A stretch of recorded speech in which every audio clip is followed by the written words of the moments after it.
Hey, what's going on, everybody? Hope that you're doing well. Today, we're going to take a look at what I think are some of the essential accessories that you should have for any video shoot. So let's get started.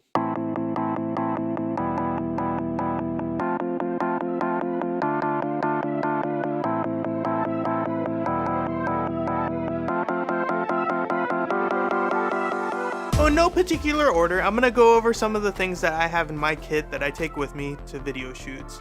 Now, I'm not going to mention big things like cameras or tripods or lights or anything like that. I mean, you should know that if you're going to shoot a video, you should have a camera or a phone or something to capture that video with.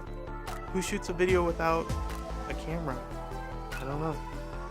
No, what I'm going to go over are just small accessories that you should have with you that can make a huge difference in your workflow and may even score you some brownie points if you're working with other people.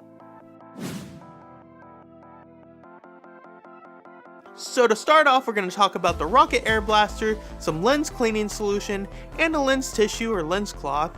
There's nothing worse than having some dirty glass because then it makes your image just look bad.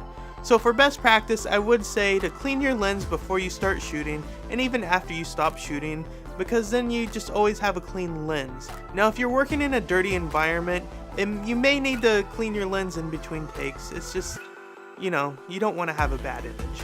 The Rocket Air Blaster is good for just blowing off some dirt or dust that might be on the lens that can just be blown away. I would recommend not using a can of compressed air as it's just too much pressure and it can cause more harm than good to your lens. It might just blow some dirt where there shouldn't be dirt. Now once you've blown away whatever dust you can off of the lens, the next thing we're going to use is the lens cleaning solution and lens cloth or tissue, whatever you have with you. Now I usually do 1 to 2 sprays of the solution onto my tissue, and I usually hold it about a foot away. That way it sprays the whole tissue, but I don't want it super wet, I just want it a little bit damp.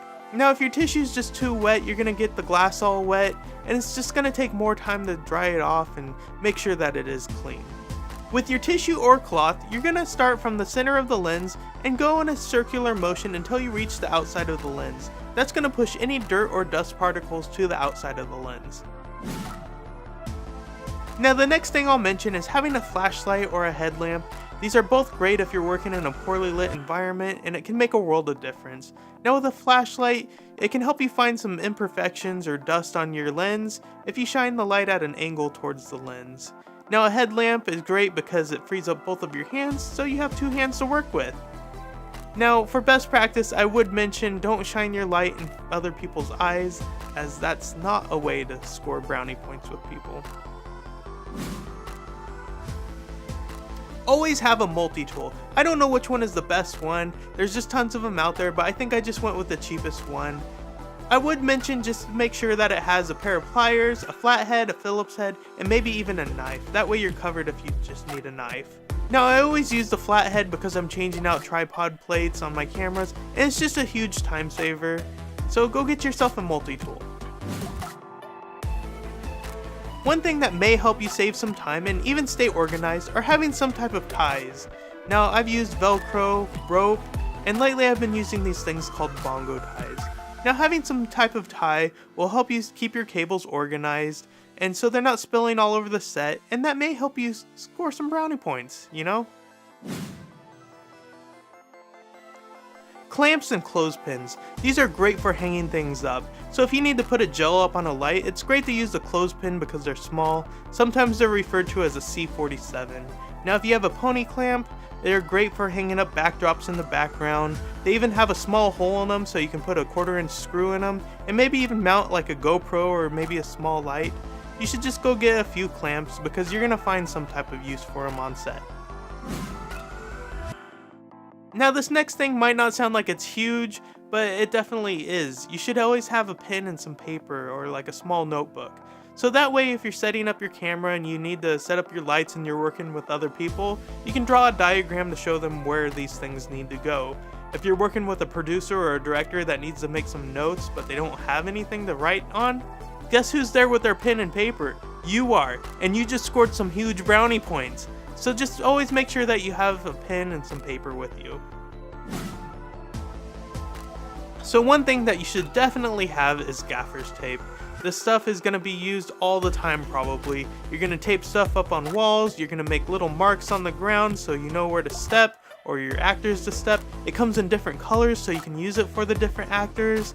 You can use it to mark your cards so you know what you shot on that card. You're going to just use it for everything, so go get some tape. It's probably going to save your life one day. Let's talk about protecting your hands. You may want to invest in some gloves, so you can go to the hardware store and just buy some gloves, or you can go to a camera store and buy some gloves there as well. If you're working with some hot lights and you need to adjust the barn doors, these are going to help prevent your hands from getting burnt.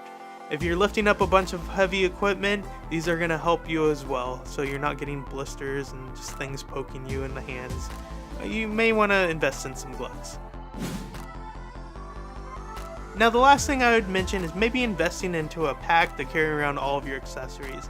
I have one from Cinebags and one from Porta-Brace, and I'm able to carry around all the things that I need.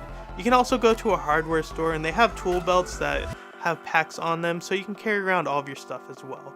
Now this isn't everything that I carry around in my kit. I also carry around chapstick and extra SD cards, but these are just the essential things that I think most people should have. I'll leave links in the description below so everybody can check them out. If there's something that I missed or you think that's worth mentioning, leave them in the comments below and we'll check it out. But thanks for watching this video, guys. Hit that like button if you like this video, subscribe if you haven't already, and I'll catch you on the next one.